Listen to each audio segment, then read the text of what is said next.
How's it going, everybody? Bryan, Alvarez, and Dave Meltzer here, Wrestling Observer Radio. It is October 7, 2018, figure4online.com/wrestlingobserver.com. Yes, we've got a ton of stuff to talk about here today. We're not going to waste any time, so... Dave, The Undertaker lost to Triple H, the Australia show. Come on. I'm just kidding. Come on. It's a UFC show. Oh, God. Best and worst of UFC. Best and worst, yeah. It really was the best and worst. It was really a fantastic show, and then the ending was unbelievable. It wasn't really unbelievable. No, it wasn't really unbelievable. That's the problem with all of this. It wasn't unbelievable. Yeah, surprisingly, Khabib Nurmagomedov just talked sort of in front of the press. He answered like one question and then he left, but his answer, kind of was what I kind of figured it would be. Now, so the thing is I don't know what Dylan Dennis said to him that made him hop the rail and start a fight with him. But it was all the things that had been built up. He said, like, why are they so mad at me? This guy threw, a dolly through a bus and could have killed people. And he could have, and he did cut people up. But, two wrongs don't make a right. There's no defending. There's no defending. Let me say one thing. There's no defending Conor McGregor. There's no defending Conor McGregor. And I know that some people have tried to say when I have said this was all built up, and when stars have no repercussions for their actions, then people start to believe that there's no repercussions for their actions, as saying somehow this is defense of Khabib, and it's not. I'm not defending him at all. But what has happened, this was not an isolated incident in the sense of Khabib did something with no provocation or anything like that. It came from the fact that this guy threw a dolly through a bus window and tried to get at him, and talked about his father and talked about his religion and talked about his country and all of that stuff, which led to this situation. And it was a really unfortunate situation. And it's a weird thing because, at the root of everything is money. Okay, the money's been the root of everything that's happened. Everything that's happened that we've been complaining about, the root of is money, and the money is because, if you really look deep into this whole thing, and nobody's going to want to listen to this one, but the root of this is the fact that, yes, people look the other way. They look the other way at Floyd Mayweather. They look the other way at Conor McGregor. They look the other way. I don't want to say they look the other way at John Jones, but somehow he gets lots of slaps on the wrist. If you draw money, and I'm sure that, and this is not the only entertainment industry where this happens. The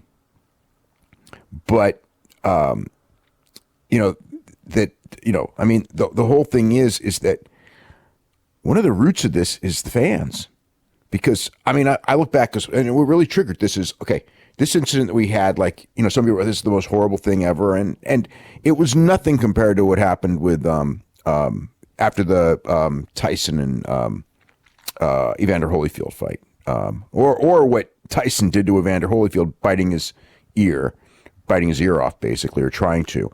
And a year later, Mike Tyson was back fighting, and Mike Tyson was a maniac, and he was another one who. Mike Tyson did get punished for certain things, but he did always get brought back, and now he's like this iconic, popular member of our society and everything like that, and a beloved figure. And he drew incredible amounts of money for his time. But whether it's Mike Tyson or whether it's the Diaz brothers or whether it's Conor, incident after incident, John Jones, to a lesser extent, but incident after incident. And the fact is that the Diaz brothers, more than anyone, what they've done, and they've done nothing quite like this. Their stuff was, the one thing was in the cage, and the other one, the one in Hawaii, they didn't punch anyone, but they nearly did. But they did pretty much cause a riot in Hawaii with the fans, if you remember that one.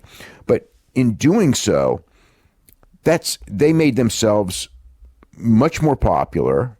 And much, they were badasses, and they were real street cred and all this, and just the different fights that they've gotten into. And they even had one with Khabib at that show in Sacramento a couple months back. But in all of those, and in all of those cases, the public made them bigger stars. And with Conor, I don't know that Conor's throwing the dolly through the window made him a bigger star than he would have been, but it didn't make him a smaller star. It wasn't like everyone wasn't cheering him or you know what I mean? Or treating him like he was a bad guy. He was a good guy, in this whole buildup because he draws money and everyone overlooked it.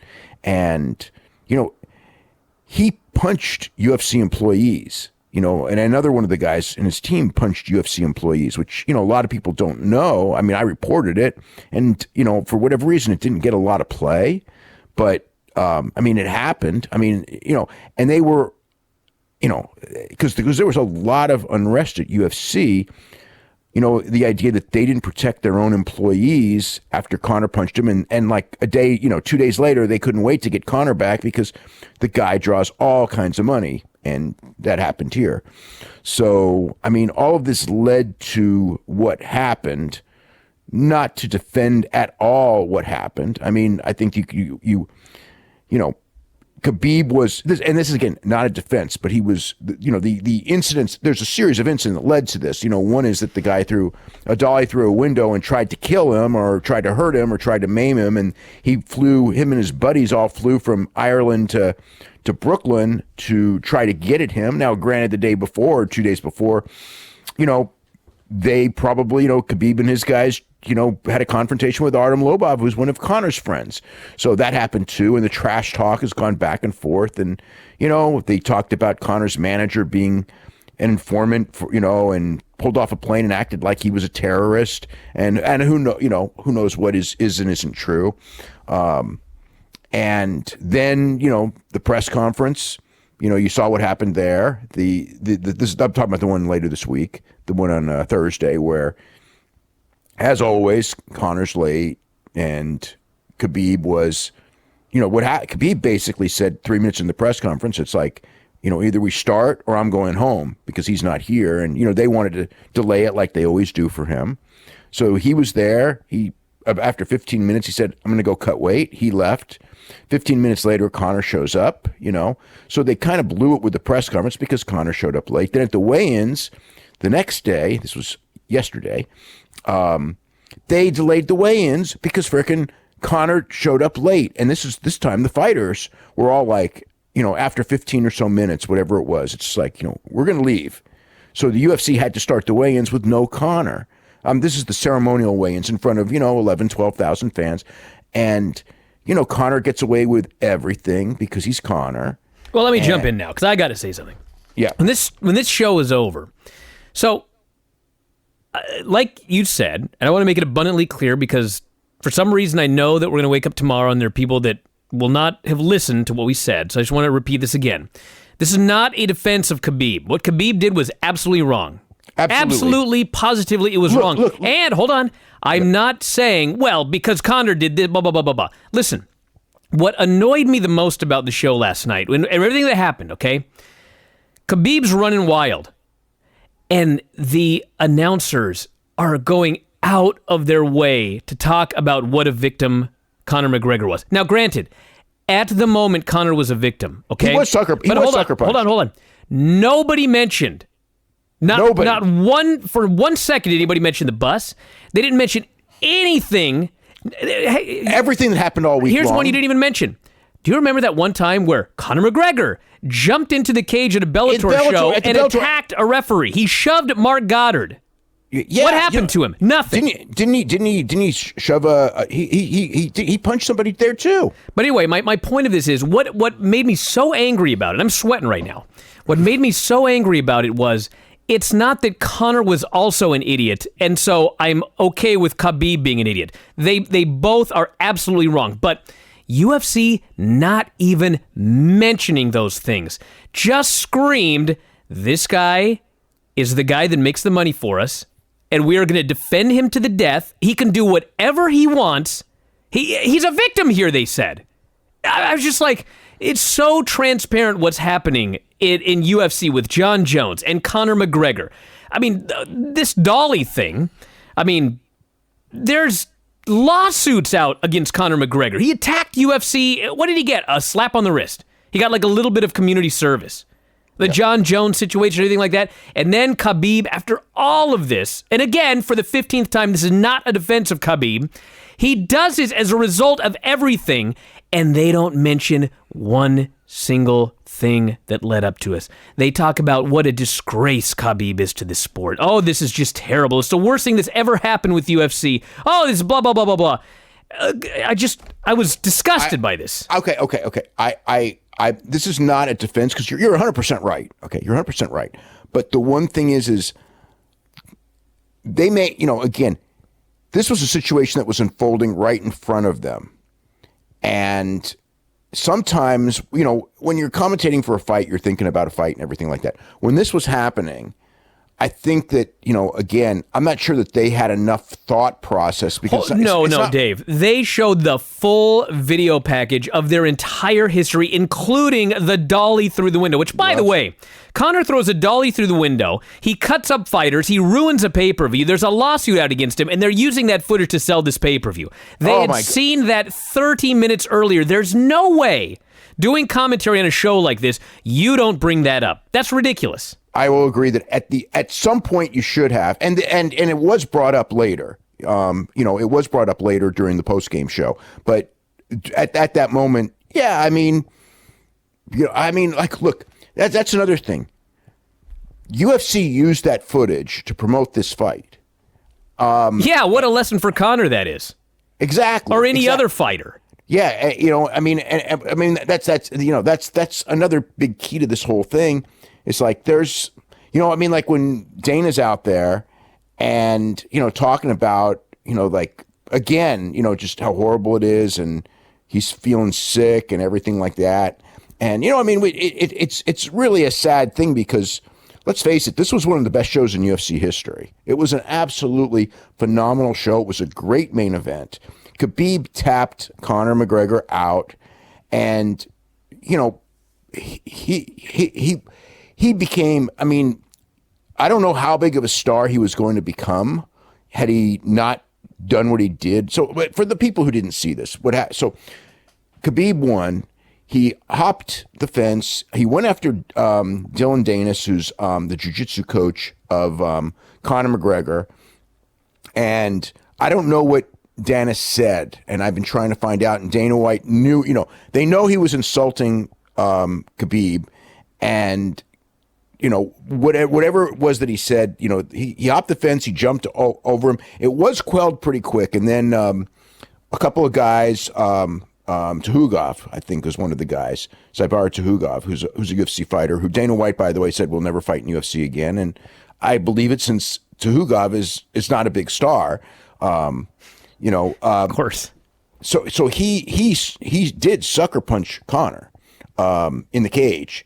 And there may have been another person as well. There were 3 guys who were arrested. Conor didn't press charges, so they're no longer, nobody was held under arrest. Conor didn't come to the press conference. Khabib did, although, like I said, he gave his speech about how sorry he was, and then basically, talked about everything that Conor had done first, and then wouldn't answer any questions and just left. So that was really weird. But yeah, Dana is saying this is the worst thing. He doesn't even want to talk about the buy rate. He doesn't want to talk about anything. And the governor of Nevada apparently was there. And, so it's not a good look for the UFC at all, even though in its own weird, bizarre way, or not bizarre way, some people are going to be sick of UFC and more people are going to be fans of UFC because of it. It's the talk of the town. There were people talking about making a rematch. Number one, there's no way they're going to make a rematch because I don't know what's going to happen, but Khabib's going to get suspended for a long time by Nevada. By the way, they've also held up his purse. Conor was paid his purse. Khabib was not paid his purse, which was $2 million flat purse. As far as the rest of his purse, the percentage of the pay-per-view, who the hell knows what's going to happen there. But I should add, by the way, that there's a bunch of video out right now of the aftermath of this whole deal, and Khabib jumps. He goes to jump over the cage. He basically does a Finn Balor double foot stomp off the thing going after Dylan. And Conor goes and he jumps up on the cage. He's up on the cage, and one of Khabib's guys also gets up on the cage. Conor swings at Khabib's guy, which is why the other dude jumped the cage to go after Conor. So when they're both doing that, but if Conor swings at the guy, that's a different story because I didn't see that. So okay. Well, the clip's all over the internet now, so so he's not such an innocent victim. If he's swinging so once that's happening, when you have inflamed teammates, and we saw that many times in the cage, if you're gonna on an MMA team, if you're gonna take a swing at a teammate, another teammate is gonna defend his teammate. So that changed. Conor is literally swinging at them as they're both sitting on top of the cage like it's a WWE cage match. Oh, God. They're swinging at each other. Yeah, and then, the guys hit the cage. All I know is that the commission said that Conor was completely innocent and he got his $3 million check. Well, got his $3 million check. Well, So anyway, so there's people talking about like, oh, my God, think of the business the rematch will do. But they really can't do it. McGregor tapped. The funny thing is, okay, so you know what's going to happen with this freaking championship? Khabib's going to get stripped of the title because he's suspended and won't be able to defend it. Whether he'll be able to get a visa to come back in the country, who knows? I think he probably will, but who knows? But he's getting, I presume the way this will play out, I can't imagine Nevada not suspending him for less than a year. And once your suspension's a year, you have to strip the guy of the title. UFC has to. I don't see that. Yeah, and they will. So what'll probably happen is Tony Ferguson's probably going to face McGregor for the vacant championship. So, maybe Tony Ferguson will face Poirier or Diaz, depending on who wins that fight. It's possible they'll do that. And Conor may not want that championship fight, or who knows what Conor's going to want. But if Conor, I could easily see Conor being put in that championship match, even though he lost, because that's how things work, which is the craziest part of all. And here's another one. So again, Khabib also brought this up. During the fight, Herb Dean, Herb Dean let Conor get away with a lot of stuff. I mean, yeah. He grabbed the fence on one of the takedown attempts. The one, in fact, it was the one that actually led to the finish. He's holding on that cage for dear life. He was holding on Khabib's gloves at one point. He was hooking the cage with his feet at different points. Those are the only, and again, some of those are minor infractions, but they were over and over again. I mean, it wasn't like if it was like, someone on a takedown grabs the fence, that happens all the time. You warn them. If it's the second time, you probably dock them a point. But there were repeated things like that. And again, you're in a cage and this is happening. And there was something after the third round. And I think that was the complaint by Khabib to Herb Dean about how he was grabbing his gloves, over and over, and he was complaining again because Conor McGregor and Khabib were arguing back and forth, after the third round too. So it was just a crazy scene. One thing also is that like Daniel Cormier, who's Khabib's teammate, he was not defending, and he was the one who said, like, look, two wrongs don't make a right, okay? And that's the key, is like He's right. Yeah. So on commentary, that should be made very clear. You should be talking about both sides of the story and not coming transparently off as just blindly defending McGregor because he's the guy that's making you all your money. They did on FS1. Now, Dana afterwards, when Dana was there, he certainly didn't bring up the dolly that I remember. I mean, it was Khabib did, but yeah, again, it's like one thing after another that led up to this. Again, in the actions this week. I mean, I was in Vegas yesterday, and I can tell you that I don't want to say every fighter, but because I can't speak for every fighter, but most fighters were absolutely sick of the treatment of McGregor. You know what I mean? It's like it was almost to the point of, why don't you just send a car and get him and make sure he's here on time for the weigh-ins rather, you know what I mean? Which they didn't, because it's one time after another, and yeah, it's a minor thing, but but he keeps getting away with it. And, he got away with the thing in Bellator too. It's like, well, that happened in Bellator. It's not, you know what I mean? And when the Dolly thing happened, it's like the guy should have been, UFC should have suspended him for a year. I mean, I know they, obviously we know why they can't do it. The same reason the WWE can't walk away from Saudi Arabia, which is another unbelievable thing, is today when, I mean, it's like, how is this happening? But it's like, when there's money, nobody can walk away from it. And it's, what do you say? I mean, it's like, the morality is there's no morality. I mean, that's the situation. The thing that's like so weird is like, and this is actually kind of like weird to me just because like we're growing up on this. It's like, everyone's talking about like endangering the fans and everything like that. And it could have. I mean, it could have. It didn't. There were no injuries, but there could have been. And again, this is not again defending the thing, but I think that there may have been some stuff in there. Was there something in the crowd? But when they were throwing the what was it? When the Diaz brothers and Jake Shields and all them started throwing the cans, and then Conor throwing the cans back at them. I mean, that was more dangerous to fans than this. Now, this could have somebody was hit. Yeah, somebody was hit, and you're throwing. Yeah. So that was a more dangerous thing that happened, and this could have been dangerous. It wasn't, but I just I grew up at the freaking Cow Palace, and this was nothing compared to what I saw every third Saturday night. I mean, which is not defending it or not saying it wasn't bad, but I think it's more just a case of how things have changed. Because again, so when I think back, and this is 45 years ago, and at what I saw, it's kind of like, how did this happen all the time? And I mean, we'd have police with riot gear, and wrestlers fighting their way to the back, and fans trying to jump over the police, trying to punch wrestlers. And this was normal. I mean, this is just what happened with the heels leaving the Cow Palace.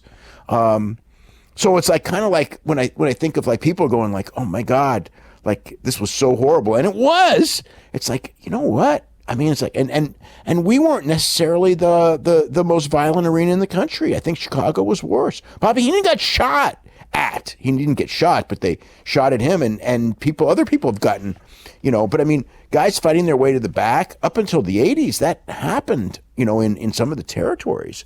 It was very dangerous. But then again, the governor wasn't at those shows. The governor was at this show. A lot of celebrities were at this show.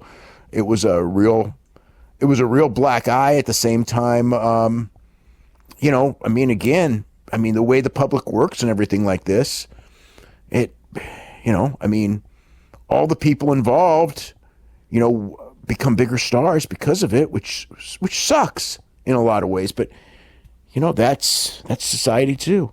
Well, I do have to say one thing, that earlier you said part of this was the fault of the fans.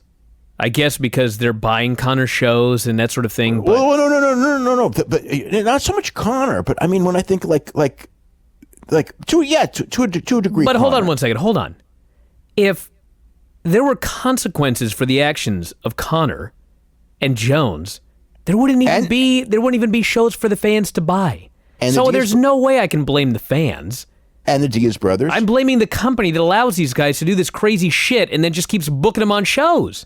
Okay. Of course people are going to buy the shows. Okay. It's not the fans' fault. No, Brian, you're missing a big point. Why do these guys not get punished? Well, because they draw money. And why? But they're put in a position to draw money. They're not going to draw money if you punish them. This is a chicken and egg thing right here. Okay. Oh, no. The Diaz brothers became stars not by winning fights. The Diaz brothers became stars by being these Stockton badasses who will fight anywhere at any time. And that whole thing of that, the same as what happened with Tank Abbott, who, Exactly. But when you commit a crime, when you injure other fighters, when you cut them up, like, he had zero repercussions. This is not the fans' fault. He was yeah, but the fans made him a bigger star. The fans are going to, more people bought this pay-per-view than, in theory, most likely, than any pay-per-view in history.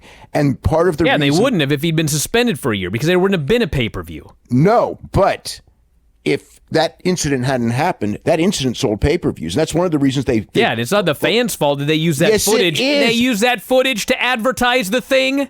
No, it's not the fans' fault they used the footage, but the fans bought it. Yeah, because they used that footage.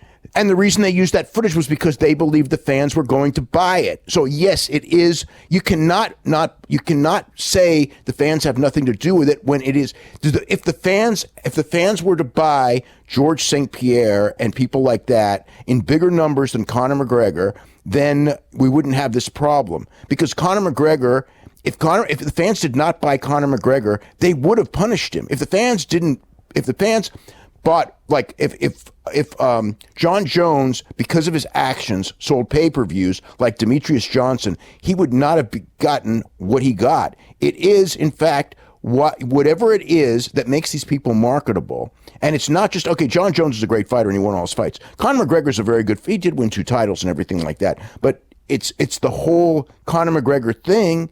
This is part of the Conor McGregor thing. When he does this stuff, the fans don't go, oh, we're repulsed by this guy. We will support, let's support. Like when people complain to me about this very thing about, why don't they push Demetrius Johnson? He's such a wonderful guy. And it's like, they do, but people don't respond to him. Why? Because they don't.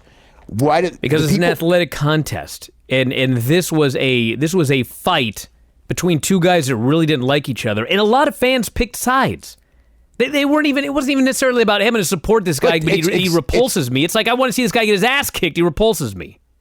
More people want to see Khabib get his ass kicked than Conor. Well, sure, but they still bought the show one way or the other. On either side, they picked sides. They bought the show in record numbers, stemming from an angle where a guy threw a dolly and nearly ruined a show. Don't say an angle. You get people. Okay, you're right. Writing it wasn't an angle. Yeah. But it was, well, okay. Put it this way. It was not a planned angle, but it was an angle because it was in the video package. It was part of the promotion. They turned it into an angle. That's right. And then Dana White's disgusted by these actions. Well, I was howling with laughter when I heard that. Okay, well, you're disgusted by these actions. You put all that shit in the video package. Yeah. What the hell do you expect to happen? You thought they were going to shake hands and hug afterwards? Yeah, well, they weren't going to shake hands and hug. They both said that, too. And then the other thing, too, Conor threw a kick at him at the weigh-ins, too. Yeah, look at that. Yeah. No repercussions for that. No, and other guys who have, done stuff at weigh-ins have had repercussions. Although usually, well, if you make contact, there's usually going to be repercussions. A quick shove, you're probably going to get away with it. But, again, the reason they get away with it is because they draw. And the reason they draw is because the fans pay money for this stuff. You cannot say that the fans have nothing to do with it, because that's the very reason that these are the guys who get slapped on the wrist. Because if it was Paul Daly, who wasn't a big draw, who punched Josh Koscheck, sucker punched Josh Koscheck after Josh Koscheck, talked down to him and all this, and got kicked out of UFC and was never brought back, although they did use him when he was in Strikeforce on the shows, which whatever. But the point is he was never brought back to UFC afterwards. And the reason he was never brought back was because he didn't. If he drew like Conor McGregor, he'd have been brought back. So again, that's part of it is your drawing power gives you that power, and who makes you a draw? It's not the UFC. I mean, yeah, you make yourself a draw if you're really good at doing it, but the fans have to pick up on it. And if you repulse the fans to where they just say, no, we're not going to support you, then none of this. If you repulse then you're the not fans to that degree, you shouldn't even be on shows. Well, maybe you wouldn't. Yeah, you know what? You wouldn't be, because for that very reason, you'd never get away with it. You would be Conor McGregor would be Paul Daly. Nick Diaz would be Paul Daly. Khabib Nurmagomedov would be Paul Daly. He's looking like he may be. Well, he won't be Paul Daly, but suspending him for a year. Well, it hasn't happened yet, but I actually believe that he'll be suspended for a minimum of a year. I mean, but I could be wrong because Nevada should have suspended Overeem for a long time, and they sure didn't. California should have suspended John Jones, and they walked away from it. So it's like I don't know what these commissions are going to do, but Nevada did suspend Mike Tyson, and then what happened when Nevada suspended Mike Tyson? They wouldn't license Mike Tyson because he bit Evander Holyfield's ear. And that situation was much worse than this because it created all kinds of problems. And there's been a lot of boxing incidents that were worse than this one. But which is not to say this wasn't bad. This was really bad, okay? But what happened with Mike Tyson was Tennessee gave him a license. And then once Tennessee gave him a license, Nevada's sitting there going like, well, we're costing our state tens of millions of dollars, hundreds of millions of dollars in revenue by not licensing Tyson, and he's going to fight anyway. So then they licensed him. I mean, it was I remember, because, Ratner obviously was a friend of mine and is a friend of mine. He's a good friend of mine. And I mean, when they suspended Tyson, I remember when they suspended Tyson, and that was a ballsy move because he generated so much money, and I'm sure there was a lot of pressure from certain like casinos or whatever, the people that made money to like, please slap Tyson on the wrist for doing that. And they couldn't. They revoked the guy's license. But in the end, the system brought Tyson back.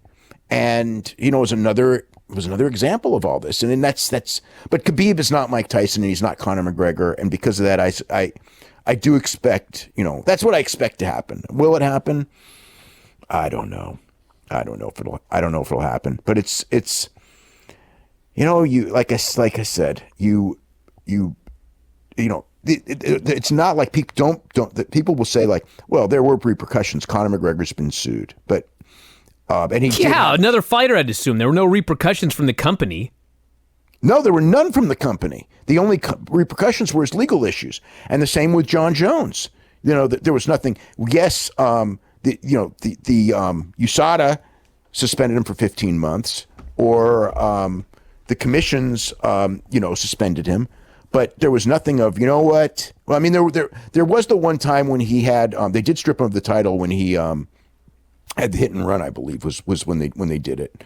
But that's because he had legal issues and things like that, and that was a pending charge. So, but again, he was. And again, it's a first-time incident. Look, I think in a lot of ways, if it's a first-time incident, you can kind of go, well, let's not kill him for life over a first-time incident. But, that was like a fifth-time incident. And with McGregor, it's been, whatever the number is, God only knows what it is, okay? With Khabib, if he has a second one, I would just say, like, you have a second one, you never come back. First one, suspend him, but not a freaking 3-month suspension or a 6-month suspension. That's bullshit too. It's got to be a year minimum. And because it's a year minimum, he's got to be stripped of the championship.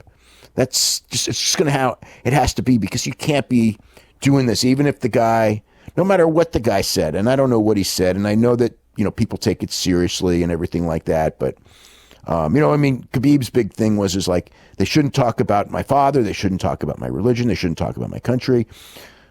Part of that is the build for a fight and pushing buttons and things like that. And I don't know how far is too far. Conor McGregor's out there trying to, get as much attention as possible, and also, sell pay-per-views, and also get in the head and play a psychological game, which in this case didn't work because he was the one who tapped when it was all said and done. So, all right, well, let's get into this show here, because we got a lot of fights and we got a lot of wrestling to talk about, so we can get back to this if anything comes up. But main event of the show was Khabib and Conor. 3 minutes, 3 seconds of the fourth round. Conor was massacred in this fight. Basically, Khabib took him down, and he beat him up in the first round. And they go back to the corner. Conor's corner told Conor, and I quote, perfect.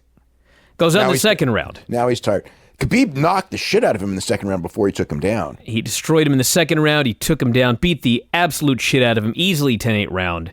I thought 10-8 round too, yeah. They go back to the corner. I swear to God, Conor's corner tells him, brilliant. Goes out for the third round. Not making this up. Conor did really well in the third round, though. Conor won the third round. Goes out. Yes, he does, in fact. He stuffs a bunch of takedowns, exchanging hard shots. Khabib tried to trip. Conor got right back up. So, yeah, a round for Conor, believe it or not. Fourth round. And it was at this point, it's a hell of an exciting fight. Yes. I mean, because the feeling is if Khabib is too tired to take him down, then it was possible for Conor to not only knock him out or even win a decision. But sure. Round 4, everything changed in round 4. Khabib takes him down. He's beating the hell out of him. He's got 3 minutes left on the ground. He's smashing him, trying to set up an arm triangle. Conor escapes a mount, but he's still on the bottom. Khabib gets his back, puts on the choke. It's sort of under the chin, but mostly he's just cranking his face and neck. It was a neck crank. It wasn't a choke. And he taps out.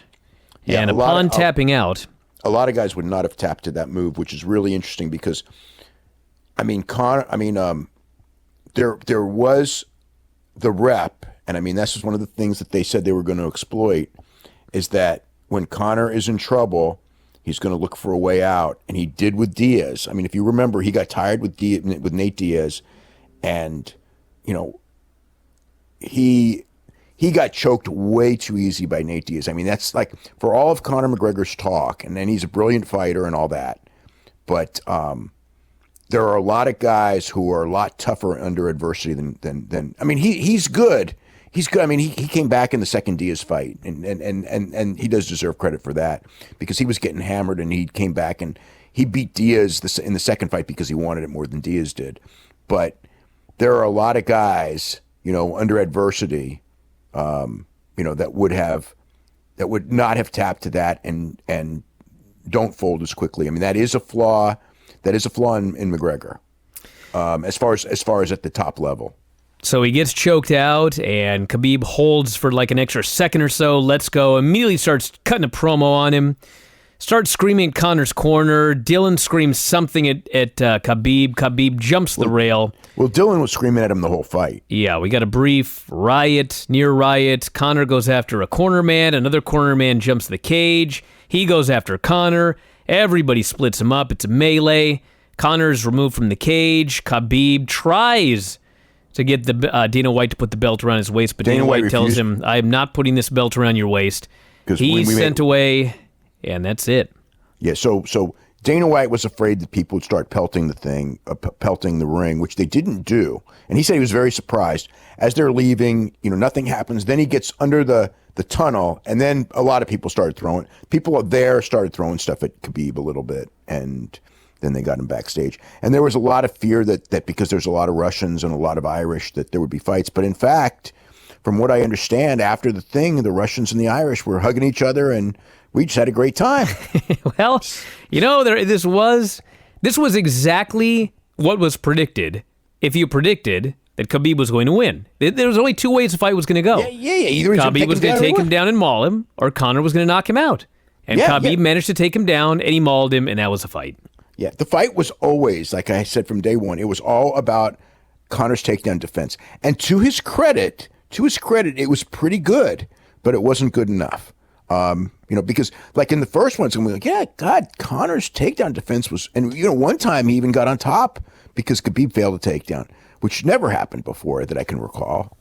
But Khabib was so persistent and kept coming and coming and coming, and no matter how good Conor McGregor's takedown defense was, it just wasn't good enough in every round except for round 3.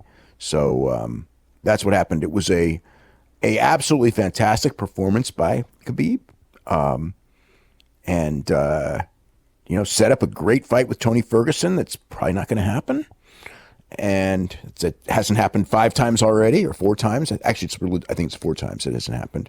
So this is the 5th that probably won't happen again, and that's what happened. Ferguson and Anthony Pettis was the semi-main. Went 2 incredible rounds, just 2 crazy rounds of violence. Pettis cleaned his clock early on in the second. Ferguson then was in rough shape, and he's trying to flee with his forward roll. His mouth looked like it had been ripped all the way off. Pettis got busted open in the hairline. Then he gets busted open on the other side of his face. Heavy double juice. Ref stops it to clean up both guys. They had another crazy firefight. Pettis now has the other side of his head busted open. And then finally, at the end of the round, he randomly does his cartwheel. I don't even know why. He ends up on the ground. He gets pounded on. They go back to the corner, and Pettis explains, my hand is broken. And Duke Roufus says, I can't send you out there if you can't fight at your best. And they stopped the fight. I was so proud of Duke Roufus. Me too. He made the right call. I don't give a shit what anybody says. This was the right call. Very few people have knocked him. Very few. Good. I haven't seen it. In fact, I actually haven't seen anyone knock it. No, he made the right call. But I bring it up because as soon as it was over, everybody booed. But the fans didn't know what had happened. But they only knew that he didn't come out. But he had a broken hand, and they stopped the fight. Yeah. I mean, we've seen guys fight round after round with broken hands, though. Yeah. Holtzman earlier, I think Scott Holtzman in one of the fights, one of the prelim fights, broke both of his hands. Sure. And still fought the rest of the fight. But, whatever. Sometimes there's a fight where, you break your hand and you keep fighting and, for whatever reason, maybe you're a better striker, maybe the guy's not a great striker or whatever, but you go through the whole fight and there's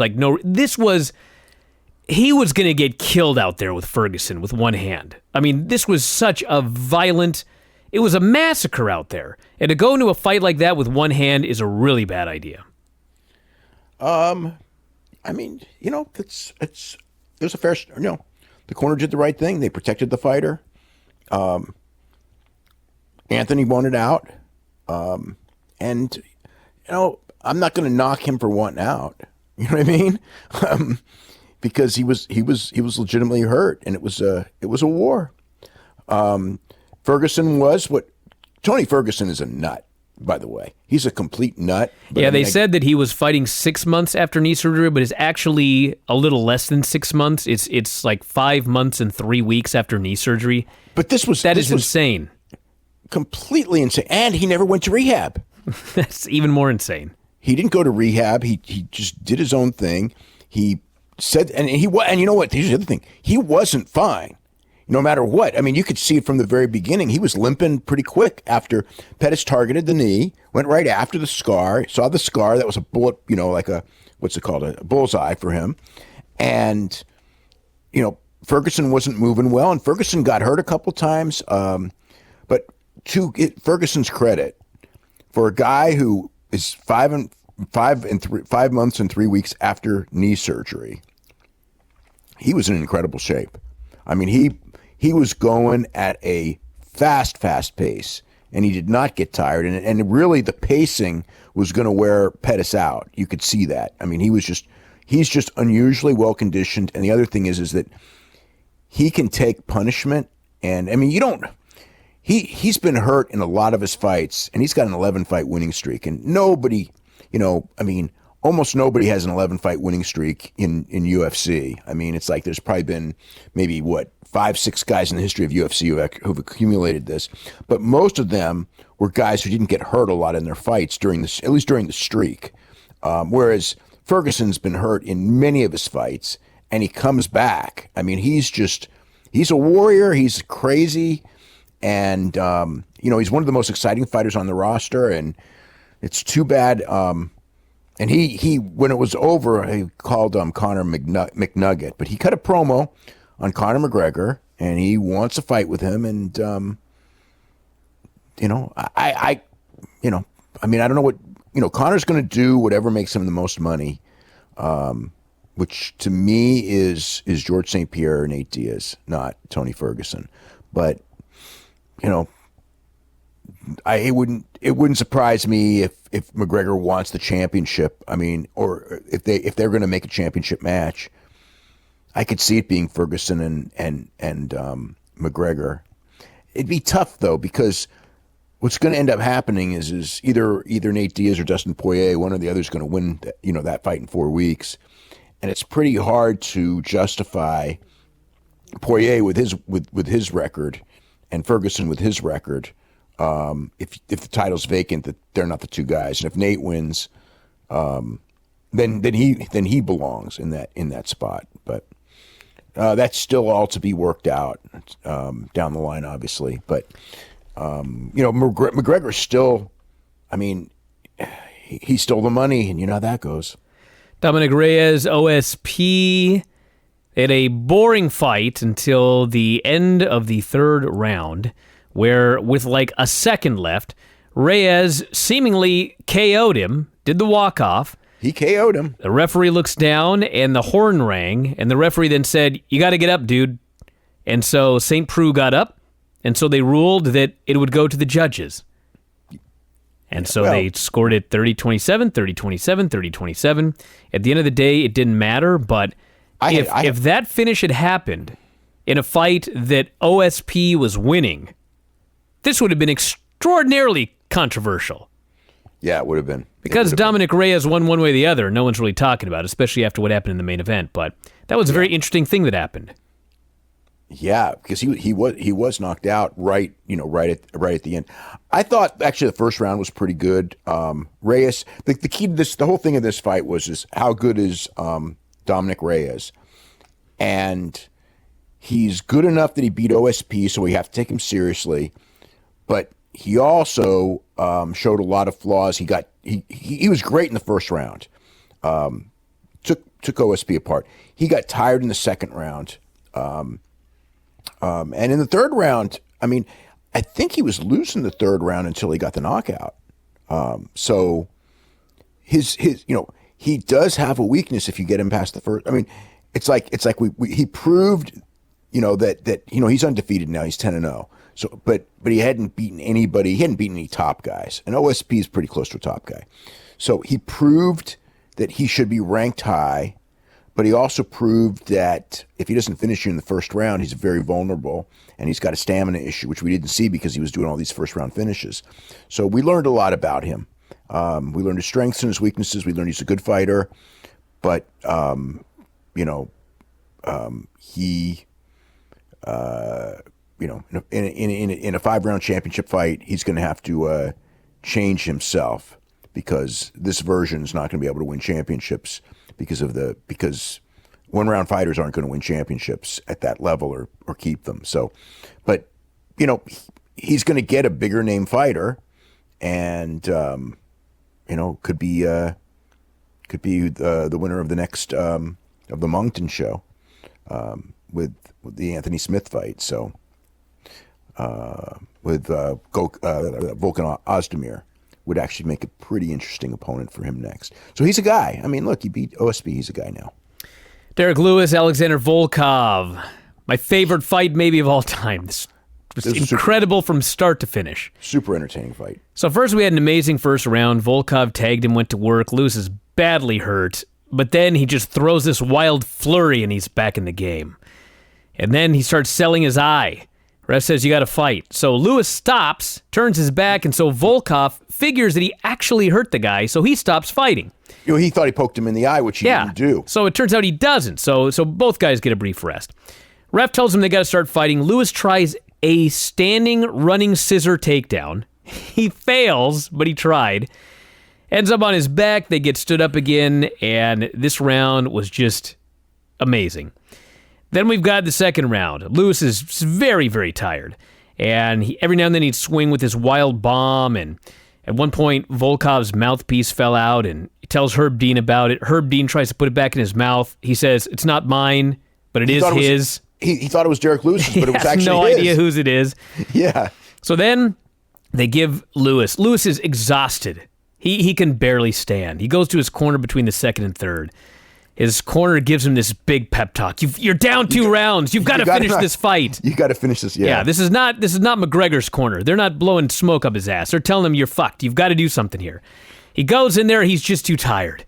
He can't do anything. They're having the most boring round ever. He's just trudging along. He can't do anything. It wasn't that boring. He was getting tagged a lot. And so with 20 seconds left, he unleashes this flurry and he knocks out Alexander Volkov.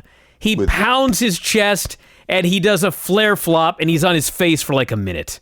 Everybody's dead. Finally, he gets to his feet. He takes his pants off. He goes over for the interview with Joe Rogan. In his underwear. Rogan goes, why'd you take your pants off? He says, my balls was hot.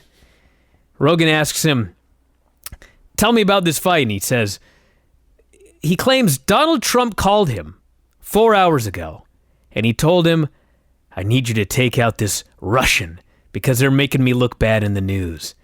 Rogan goes, you think you're ready for a title fight now? He says, hell no. I don't have the gas tank for a title fight. Shit. And the way he goes, it was the greatest interview. And you know what's so great about it?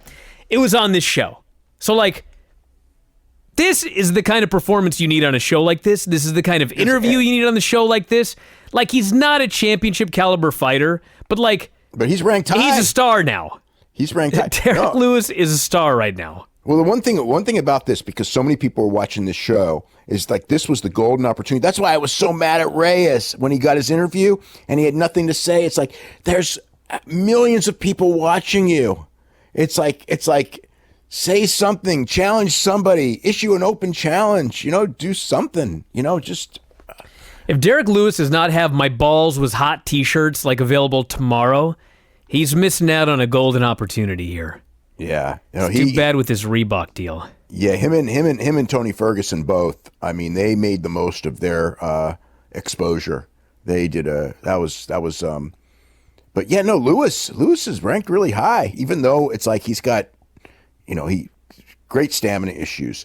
I mean, there were a couple times in the first round and I think the third as well, where it looked like Lewis was. I mean, in the third round, he looked like he was just done. He was just getting hammered, and somehow he's a tough guy and he managed to survive. In the second round, I believe it was, Lewis got on top, and this is at the end of the second round. And it was, he almost won the fight, even though he lost that round. He almost won the fight because the one thing with Lewis is that Lewis has the most killer ground and pound. So and I mean, that's the whole thing of Volkov didn't finish him in the first and didn't finish him in the third for the very reason that he respected the fact that the guy's got really great power and he didn't want to leave himself open for a knockout, but he wasn't careful enough and he still got tagged anyway. But Volkov dominated the, I would say 85% of the fight, and seemed like he was cruising to a decision win, and then got knocked out with 11 seconds left in the fight. Yep, 4:49.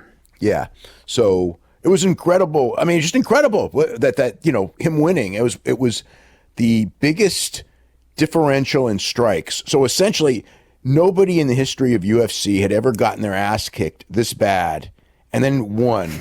Even Anderson Silva, which I think Anderson Silva and Chael Sonnen was the previous record, I think. Yes. So, and that was a pretty one-sided fight too. That was an amazing fight as well. Yeah. So this is this show had a lot of amazing fights, and this was one of them.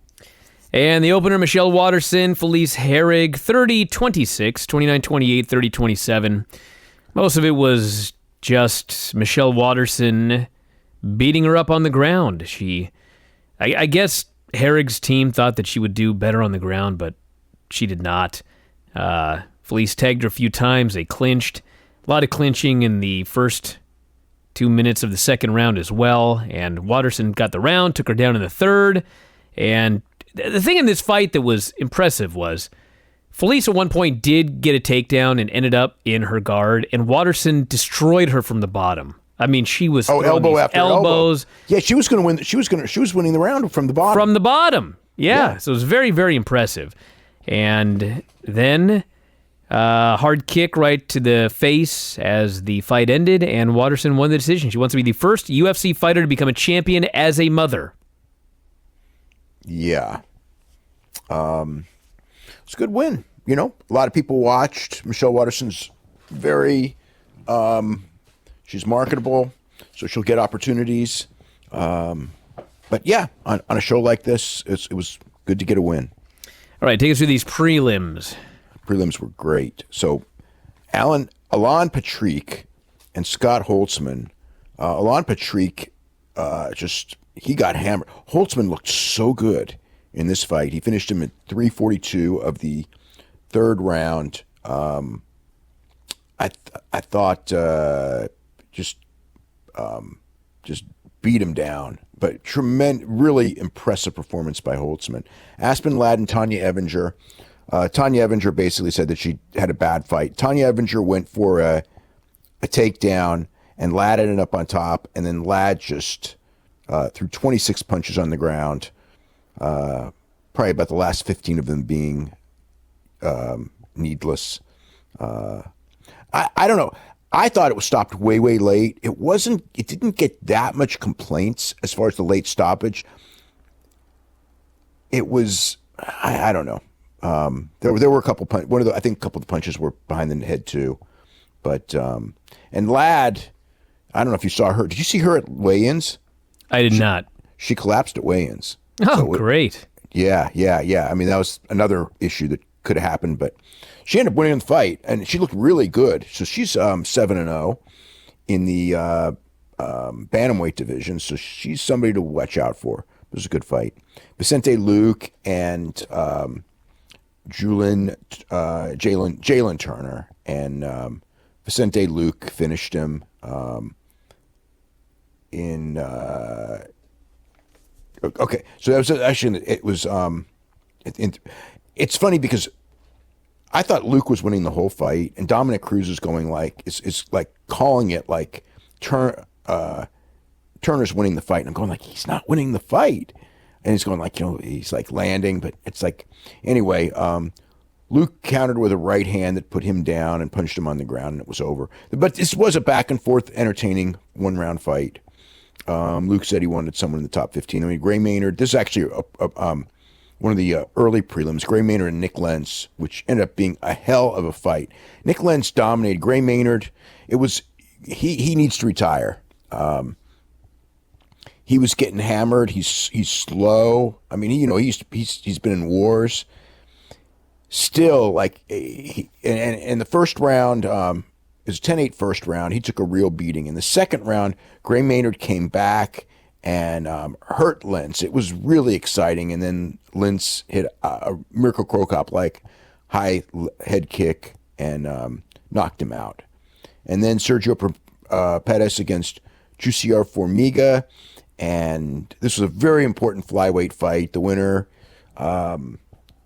kind of in line for a title shot, and Formiga just a better grappler, and scores were 30-26, 29-28, 29-28. I had 30-27, but there was the one round could have gone either way. It was not a bad score or anything like that.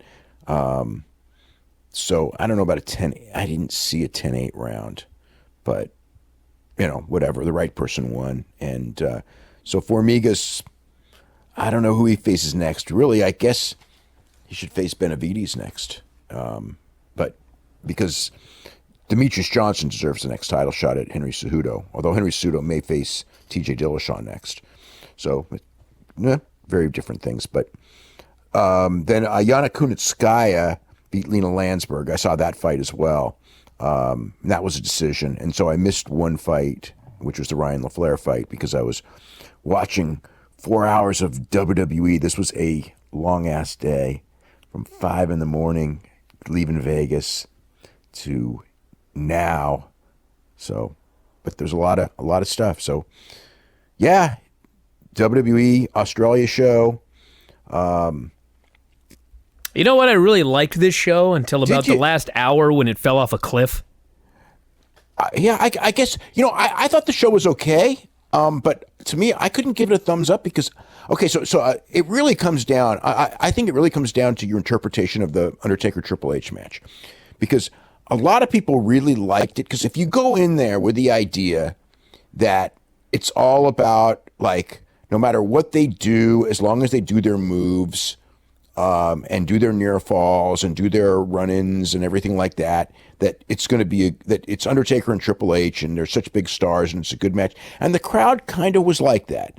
I mean, the crowd was, at times it seemed like it didn't have as much heat as you would think. Well, we did hear from people here that said it was a very good crowd, but it's a large open air building.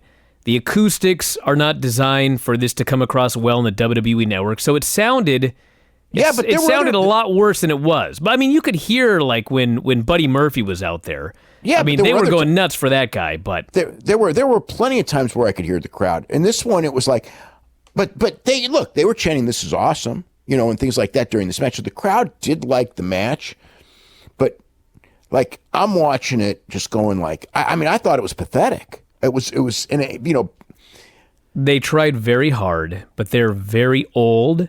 well, you know what? I can't say. I mean, look, every time I've seen Triple H, he's been fine. So I can't blame it on Triple H. But Undertaker, this was the first time I've seen Undertaker where it was just like, okay, he was out of shape. He was so slow. I mean, it was sad. I mean, before, like, sometimes Undertaker, it's like, okay, he's been past his prime for years. Okay, realistically. But, it's Undertaker and he comes back. Well, mathematically as well. Yeah. But this was this was like watching like Hogan and Piper in WCW, but it was actually worse. Yes. But it was a slower, believe it or not, it was slower and worse. But, like if you watch Hogan and Piper in WCW, they actually had a lot of heat. Every Hogan match used to have heat back then. But people, and I mean, and here's the funny part. All those guys, it's almost like the circle of life again. Triple H, I remember, would go out there and, rip on those old guys in WCW. And rightly so, when you're 30 and you're watching those guys and you're just going like, oh my God. And here it was. And again, I can't say Triple H was bad, but Undertaker really was. And it was the same, but it was the same thing. It was just like, yeah, it had heat. And yeah, they did. It was all smoke and mirrors, and Shawn Michaels was there. And Shawn, Shawn, I don't know. Like he was taking bumps and everything, and he was fine. But that's all he was. He was fine. He didn't, did he glue that hat on his head? No, he's got a bandana under. I don't know if it's got sticky stuff on it, but. It did. I mean, he's taking bumps all over the place. The hat never comes off. It was unreal. That came off there at the end. It did come off there at the very end, but yeah, it was pretty impressive. Yeah, but 27 minutes in, he was taking bumps like left and right, and that hat was staying on. I'm not excited. I mean, Shawn Michaels. I was not excited about the tag when this match was over. No. If that was the intention of this match, it backfired. Well, and I mean, realistically, listen, if you're Hunter and Undertaker, this did not need to go like 30 minutes. Oh, God, no. Are you kidding me? It should have gone like 12. Agreed. Oh, I was watching. That was the other thing. It's like, I know why. I know how this happens. I know you got to, they had all their stuff that they laid out that they wanted to do.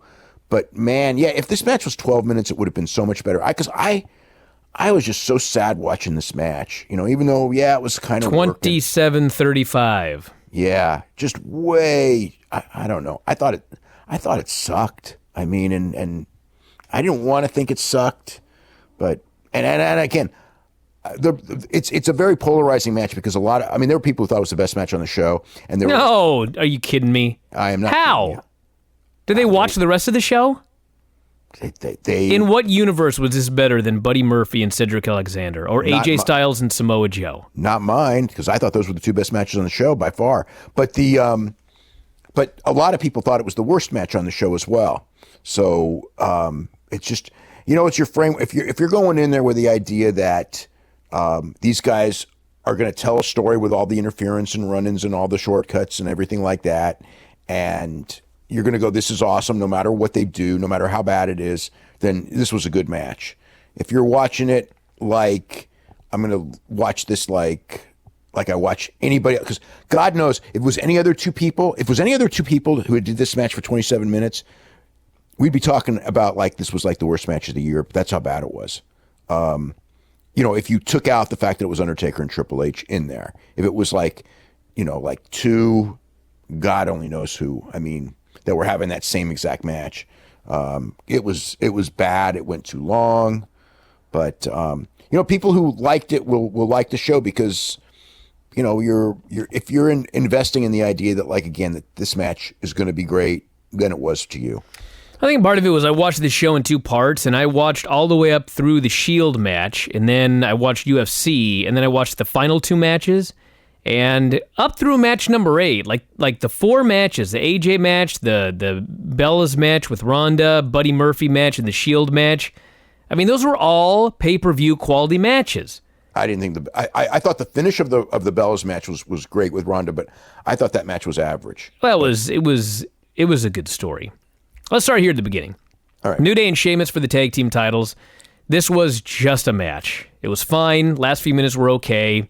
Heat on Kofi for a long time. They did all of their near falls at the end, and it was shorter than you would expect for them on pay-per-view. But it was a 10-match show. A lot of guys got shorted on time because they did the 10 matches in 4 hours. So there was a lot of rushing, and this was one of the 10-minute match. Yeah, 9. It was like 9 or 10 minutes. Yeah, this was one of those matches that was, but they did nothing wrong. They were fine, but they did nothing great either. It was just kind of it was a nice opener, but no more.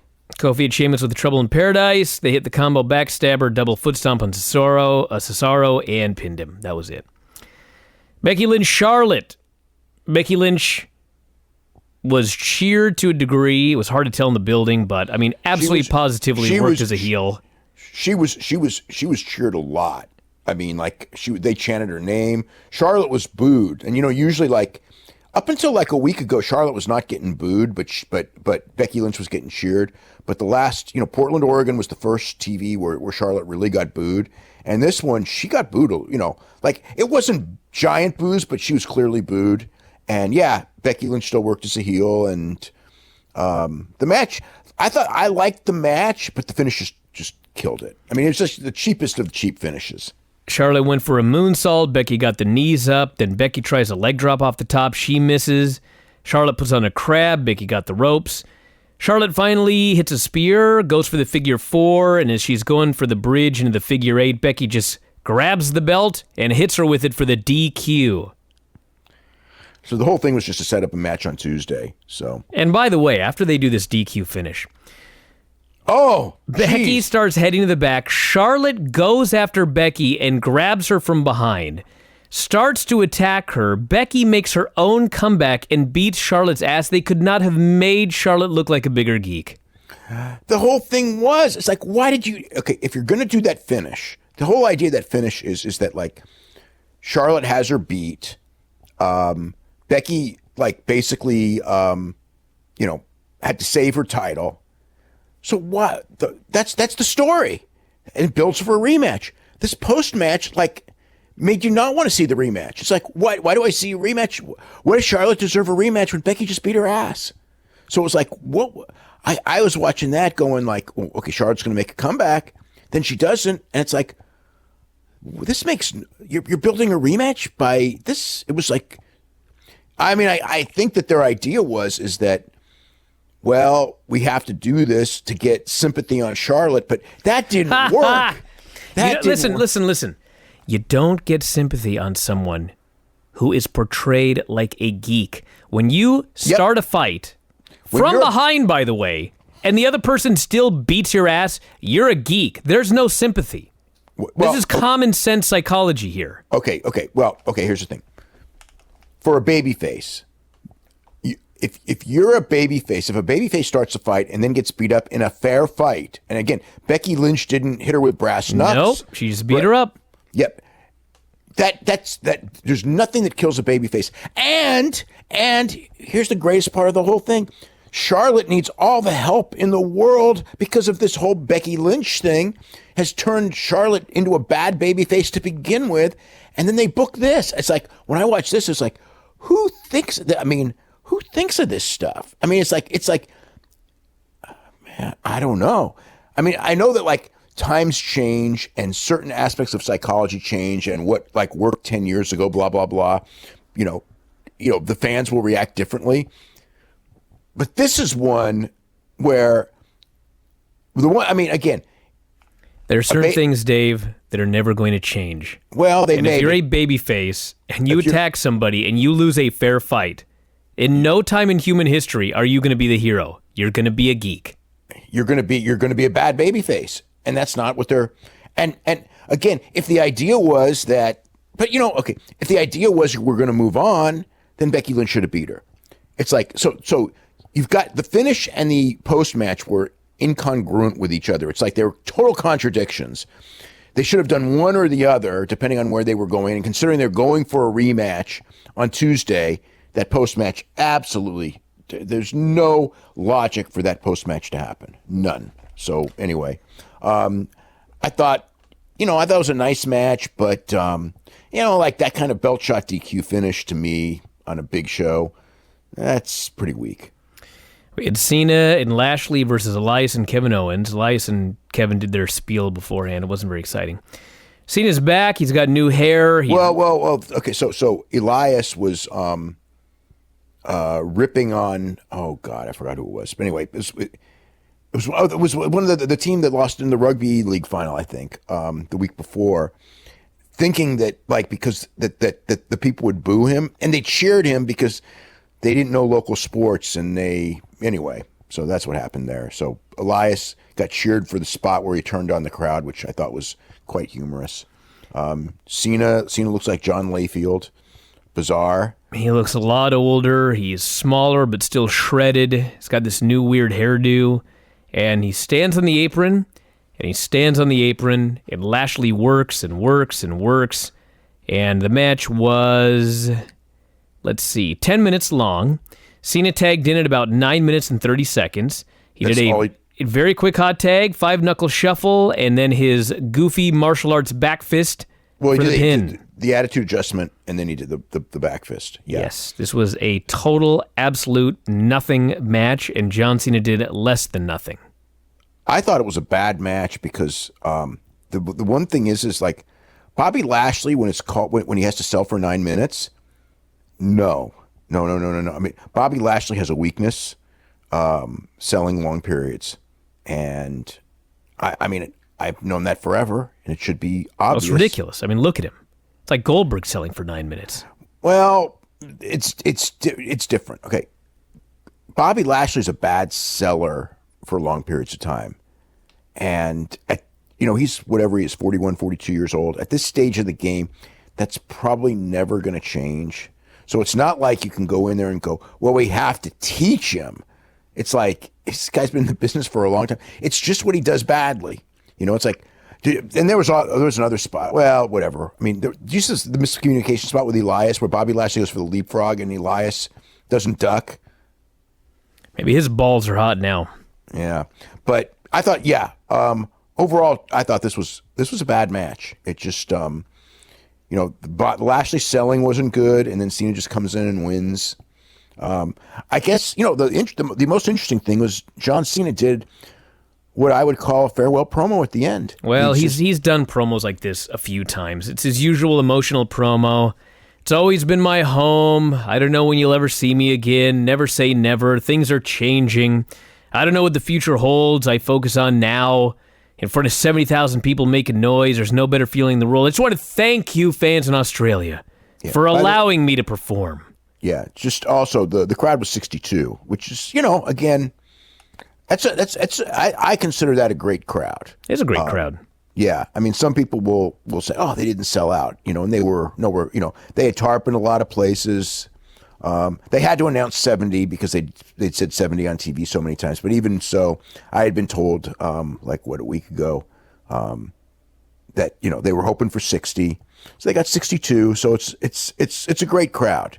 The crowd that was there was there to see a great show. They were trying to will it to be a great show. I think a lot of the people in the crowd thought it was a great show. But I mean, overall, as far as I don't know, I couldn't, again with a bad main event, and there were good. It was a mixed bag. At times I thought it was a good show, and I'm usually pretty lenient with these guys, but in the end, that 30-minute main event, no, not to me. We got Iconics versus Asuka and Naomi 6-minute match. The Iconics came out, and they cut a promo about how there's no place they'd rather be than here at home. They got a big pop. I was totally expecting them to bury Australia, but they didn't. I was totally expecting them to get beaten here, but they didn't. They did their match, and Naomi took out Billy, and then Naomi hit Peyton with a pescado, went for a dive, Billy cut her off, and then Billy threw Asuka into the barricade, and the Iconics hit their finish on Naomi and pinned her, and the place went crazy. Hometown Girls won. I could hardly believe my eyes. but it was the right thing to do. Obviously. I expected that they were going to win because they got beat in everything leading up to it, and it was their home city. I'm so jaded by this company. It's like, if you're in your hometown, you're going to lose. And if people like you, they're going to turn you heel. That's where I am right now. They can prove me wrong, like they did here. I was very happy when they did. No, I mean, I couldn't even fathom they wouldn't win this match just because of the way the buildup was. But it for what it was, they probably did as far as the booking of this match. They did the right thing. They kept it short. They put the local women over. So that was all done. As far as the match itself, it was a pretty bad match. I mean, I thought it pretty bad. You can really see that. I don't know. Like I don't know what happened to Asuka. I mean, it's not like she was bad, but she wasn't good. And Billy Kane. Nothing for her to do. Yeah, it's a 5-minute tag match with the Iconics. Yeah, but she can still like her stuff can look good, and it really didn't. Billy Kay and Peyton Royce, as far as work goes, are way below the standard of most people on the roster, and even in a 5-minute match, that was very clear. So, not good. We had AJ Samoa Joe for the WWE title. I thought this match was excellent. I think it's the best match they've had. They were in a fight. There was a clean finish. Believe it or not, they brawled all over the place. AJ's busted open from the mouth. There was a spot where AJ gave him an electric chair through a table, and Joe grabs his knee and is screaming, "It popped, it popped." So AJ starts working on the knee, screaming at him not to mess with his family. Goes for the calf crusher. Joe turns into a choke. AJ rolls outside. We had a phenomenal forearm off the barricade, went for another one in the ring and got in the choke again. Joe hits a sleeper suplex for a near fall. They recreated the finish from the last show, but this time Joe kicked out, and AJ put him in the calf crusher again. Joe fought and fought, no rope breaks in a no DQ match, and finally Joe tapped out, not getting the title. Yeah, real good match. Well, Joe was tremendous in this match. I mean, not that AJ wasn't, but Joe's one of the best characters that they got. So yeah. To me, I know a lot of people thought Cedric Alexander and Buddy Murphy was the best match, and I could see why. It was a different kind of best match. Yeah, it was by far the most athletic and explosive match, but as far as like a match that was great in terms of being hard-hitting and a great story and a good payoff and psychology, I mean, this was the best match. Yeah, this was my favorite match of the two, but those were the two standout matches on the show. I mean, and whichever one. Whatever. Most people like the Alexander Murphy match because it was flashier, but I like Joe and AJ best. But whatever, I pretty much had them about the same. They're both really good. We had Ronda and the Bellas against the Riot Squad 10-minute match. They had a subtle thing at the start where Ronda and Nikki had a disagreement about who was going to start, and Nikki won. And so from there, Nikki would tag Brie would tag Nikki would tag Brie. And finally, there was a spot where Brie got yanked off the apron, so Nikki had no choice but to tag in Ronda, at which point Ronda ran wild. There were a bunch of spots, by the way, with Brie and Liv Morgan, and Liv was attempting to get her revenge in storyline. Ronda throws everybody all over the place, destroys all three of them, and there are a couple of near falls and that sort of thing, and then finally Ronda gets a hold of Liv and Logan. She basically yanks them together and puts them in a double armbar for the submission, and the finish was awesome. Yeah, really, really good. Yep, so that was great. Yeah, match was okay. They really seemed to. Sarah Logan was in a lot, and the commentators went out of their way to praise Sarah Logan. Not that she doesn't deserve it. Maybe after bullying her for 2 months about her Viking heritage. Well, they did. They changed their mind. They put that over again here too. Yeah. Good match, and the Ronda and the Bellas were all happy afterwards, but they did the dissension deal in there, so that match is coming. Yeah, most likely, unless they change their mind, but I don't know where they're changing it to, and there was that tease, so it certainly looks like that's the direction they're still going. Cedric and Buddy Murphy was a great, athletic, explosive, fun match with the most heat of anything on the show.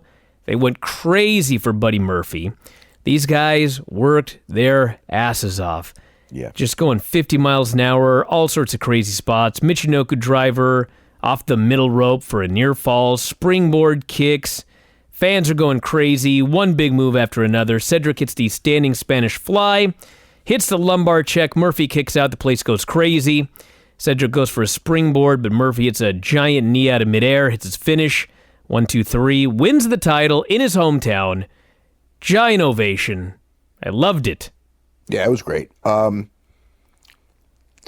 have been better matches on 205 Live than this, but they never have the heat because the crowd's not invested. I mean, a lot, but this was, I mean, it's only 10 minutes, but yeah, it was great. They killed it.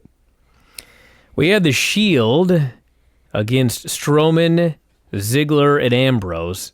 They went 20 minutes. I felt like it went too long, but they had a very good story, and that was that they're doing this match. Everything's going along just fine. And finally, Roman goes for a Superman punch, and he accidentally hits Dean Ambrose, sends him flying. So Seth takes out Ziggler and Strowman. They're in the ring together with Drew, and Dolph and Strowman come back, and they surround him, and then Dean jumps up on the apron. So basically, you have Roman and Seth in the ring, and the three heels and Ambrose are all on the apron in all four sides. And so the big question is, what's Dean going to do? Is he going to turn heel? And he jumps in the ring, and he runs wild on the heels. He stays with his team. So they do a bunch of near falls from there. And finally, Ambrose ends up outside, and Braun is about to spear him through the barricade. And poor Renee on commentary, I can't watch. And Braun goes for the big spear, and out of nowhere, Roman spears Braun through the barricade. He sort of takes a bullet. They both go through, but he saves his friend. And then they get back in the ring. Ambrose hits Ziggler with the DDT for the pin. So they left as buddies. Roman made a mistake, but he saved the guy at the end. They're going to stretch this out, I'm sure, till Survivor Series. But I thought it was great storytelling and a good match. It was good. Yeah, it was definitely good. Not great, but, it flowed, was well. It was essentially, I would say, like, if you, put those guys in a six-man tag match on television, this is probably what it would be. So, yeah, it wasn't like an overachieving match, but it was good. So listen, I'm not a conspiracy theorist here or anything, but on SmackDown Tuesday, Daniel Bryan goes for a diving headbutt, and there's a miscommunication, and he headbutts Shelton Benjamin. And we hear that he is fine, he is cleared for Australia. Well, he was cleared, because they wouldn't put him in the ring if he wasn't. Well, he got in the ring, and they went 2 minutes and 25 seconds, just went right to the finish. Yep. I don't know what the story is behind this right now. Hopefully I will find out, but it also could be that the show was running late and they weren't going to cut Triple H's time. Well, they should have, because he went too long. I know. Yes, 2 minutes, 25 seconds. Bryan just small packaged him for the pin.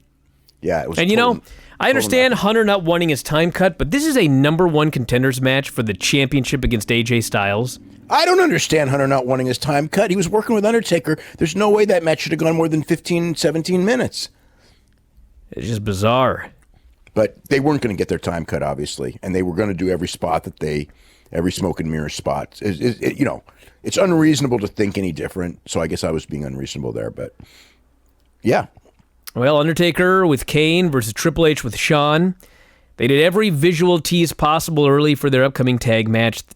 Shawn and Kane both on the apron. They're doing all these spots with each other. And as far as smoke and mirrors, they brawled outside. They brawled over by some of the production equipment. They brawled out by... They got tables out from underneath the ring. There were a series of referee bumps. Shawn's interfering right and left. Kane's trying to take him out. Kane gets taken out. Poor Kane in this match. Was he ever a geek? He got taken out like 16 times. Barely accomplished anything. There's a sledgehammer. Finally, Taker puts him in the Hell's Gate. Hunter chokes him out with the sledgehammer. So they're both down. The referee's down. Shawn and Kane are in the ring. Shawn takes out Kane again. Taker tosses Shawn outside. Goes for the sledgehammer. but ends up choke slamming Hunter instead. Goes for a tombstone. Sean super kicks him. Goes for another one, but Undertaker catches him, goes for the tombstone. Hunter hits a sledgehammer shot. Sean hits a super kick. Hunter pedigrees the Undertaker. 1, 2, 3. He pedigreed him twice, and they both look bad. A massive struggle this match was. That's being kind. Very, very slow. It's very sad to watch. Yeah. And I mean, here's the thing: they had an idea, they had a story. Their bodies could not do it, especially for that length of time. So afterwards, Hunter goes over to Undertaker and says, "We've been through enough, haven't we?" And he helps him up. They all hug. They raise each other's hands. They're doing a curtain call. They're playing the music. There's like a couple minutes left on the show. You think it's over. And then all of a sudden, Undertaker and Kane turn on them. Taker tombstones Hunter, tosses Sean outside, cleans off the announce table. "Why now?" asks Corey Graves, playing the Joe Rogan role. And then Undertaker chokeslams Sean through the announce table as the show goes off the air. Yeah, so they did the angle for the tag. By the way, they moved, the Saudi Arabia show was moved to a smaller That's building. right, smaller building. Yeah, I mean, it's still 25,000 seat building, but, whatever. But yeah, there's bad things in Saudi Arabia. Sure are. You're telling me. It's so bad. It's so bad. But hey, that oil money. I think that they're not going to turn down the money. $50 million every show. It's looking like. Well, we don't know that. We'll know that. We'll know that soon. We'll know that in January. It's probably is like 45 million, but yeah, they I mean, there's like now today, it's like every week there's or every other week probably there's something that's in the news that just like, oh God, it's so embarrassing, but they go.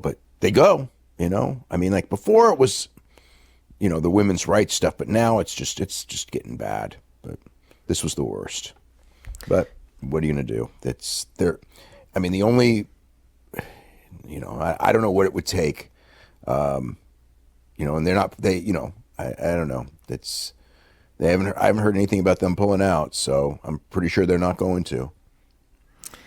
All right, everybody, on that note, we're totally out of time here today. I want to thank you all for listening. We had a lot of great stuff up on the front page. We'll have New Observer Live tomorrow, a bunch of other stuff as well, so check all of that out. New back issue on Monday. We'll talk more about New Japan on Monday night as well. That's coming up on Tuesday morning. So a lot of great stuff, and that's it. We'll talk to you again after a while.